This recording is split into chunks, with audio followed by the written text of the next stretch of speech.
Salve te discipuli, this is help for your Latin studies in Henle First Year Latin, exercise number 145. In this exercise, we are translating a imaginary letter from a centurion named Marcus, serving with Caesar in Gaul, to his mother.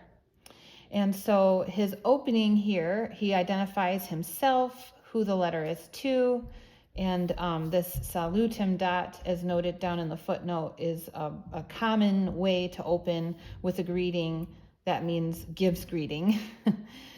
So Marcus, a centurion, a Roman centurion, to his mother, gives greeting, is that opening there.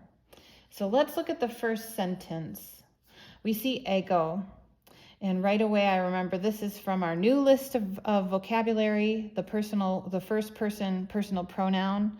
It's a nominative singular. So this is our subject, ego, and it just means I. And then we see some other words that are familiar from past vocabulary. Nunc means now, cum means with, exercitu is from a fourth declension noun, exercitus, meaning army. We know in is a preposition meaning in, and we recognize Gallia as a noun, Gaul. And then our verb here, sum, is a being verb, first person singular, I am. So with that all in mind, let's start with subject, go verb, and then work out the rest of it. So ego, I, and our verb is simply am. Now, nunc, now. Cum exercitu. So cum is a preposition meaning with, and it takes the ablative form of a noun. So if I think about my fourth declension noun endings, us, ui, u, that would be singular ablative, and cum takes the ablative, so that works. So with the army, singular. In is another preposition, meaning in, and Gallia, in takes the ablative, so Gallia has that A ending,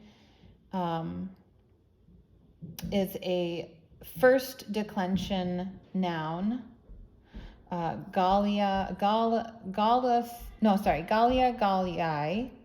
and then we have a, that ending a is ablative singular, so in Gaul. Okay, the second sentence, let's just look it over. Magnus exercitus in Gallia est. That's the first independent clause there, because there's our verb. And then we have quod Galli cum Romanis pugnant, another verb. So that's our second independent clause here. So let's just take one independent clause at a time. It would be strange to start a sentence with large army as the subject. And yet, this us is a nominative ending, singular for army. And the adjective is agreeing with the noun that it modifies in gender, number, and case. But one kind of forgotten thing that we haven't worked with in a while is the fact that our verb est, the being verb, can be translated as there is. And sunt, likewise, can be translated there are, if it's a plural. So est, I would probably start with that. There is a large army.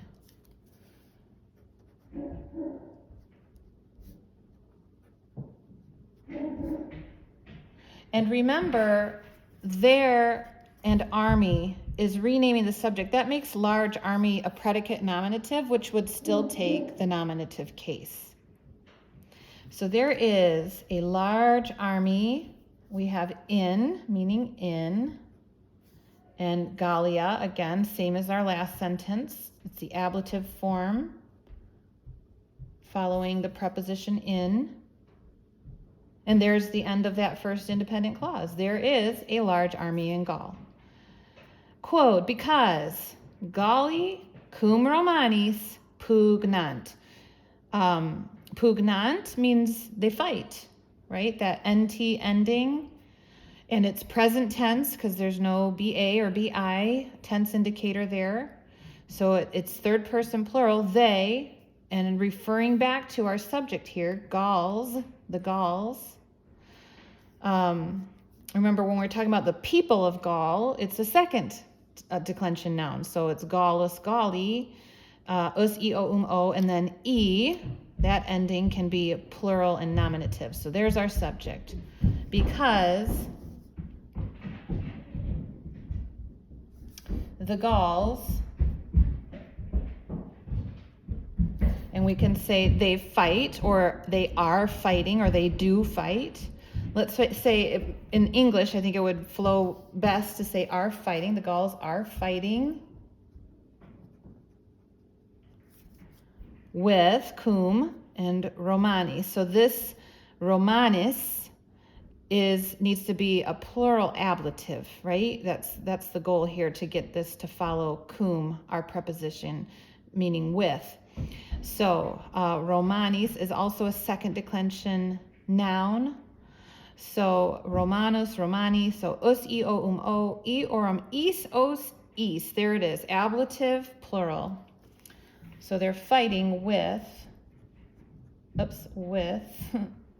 the Romans.